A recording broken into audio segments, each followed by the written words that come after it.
This, my friends, is a true story. A student at 21st Century High School is studying American psychology as part of his contemporary issues class. But it could be any topic. He attends class 3 days a week, 2 days online. He doesn't have a textbook. His teacher almost never lectures.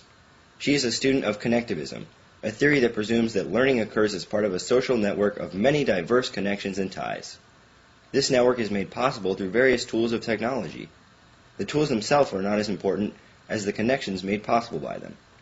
This teacher empowers her students to take control of their learning and make new connections with others who will strengthen the learning process. Before our student embarks on his learning adventure, he must spend some time building his personal learning network. He practices finding valid websites about the American psyche. He is taught how to assess and validate information to ensure its credibility. He uses Google Scholar and his school's library database to search for scholarly, peer-reviewed articles on his topic. When he finds a website or article that is worthy, he posts it to his social bookmarking site, a place where people share URLs they have bookmarked on specific topics. He finds other people who have bookmarked sites about the American psyche, and he shares the sites he has found. Next, he searches for blogs that others have written about the American psyche. He understands that blogs often reflect opinions rather than cold hard facts. Based on what he has learned so far about the American psyche, he can choose to comment on these blogs and offer his own informed point of view for discussion. In order to manage these blogs, he uses a reader to subscribe to them. That way, he can tell when a blogger posts an update. Once our student builds a knowledge base, he creates his own blog to post reflections about what he has learned. His classmates and virtually anyone in the world can visit his blog and comment on his informed opinions.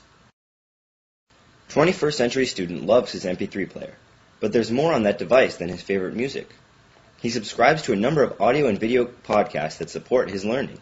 Through iTunes U, he has access to thousands of courses recorded by actual professors from Stanford, Yale, Cambridge, Open University, and countless others.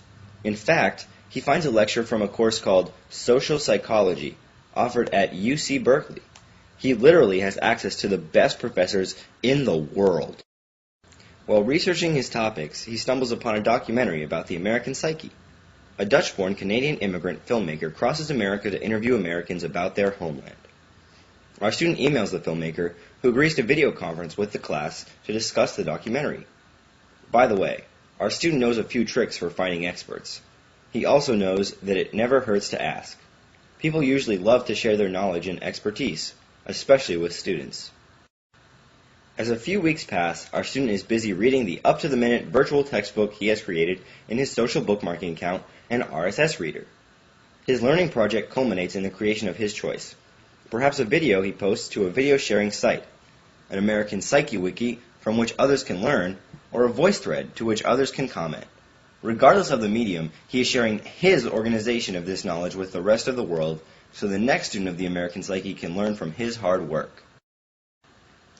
The 21st Century Student Network includes a wide range of connections, each one a new learning opportunity. There is more to connected learning than what you see in this project. Think of it as just the beginning. Information management will be a major challenge in the 21st century. RSS makes it possible for anyone to subscribe to just about any changing content on the internet. New synchronous communication tools are emerging nearly every day. All of these tools make it easier for our student to connect with new contacts and learn effectively from those he already knows. So, why does he even need a teacher, you ask? Good question. She is the one who teaches him how to build this network and take advantage of learning opportunities. She offers guidance when he gets stuck. She shows him how to communicate properly and ask respectfully for help from experts. She shows him how to differentiate between good information and propaganda, how to vet a resource, how to turn a web search into a scavenger hunt, and get excited when he finds that pearl of content. She helps him organize those mountains of information. In her heart, she hopes that when he leaves her class, he'll maintain his learning network and use it to navigate his future and creatively solve the world's problems. These are the skills he will need in the 21st century. This has been a Connectivism production.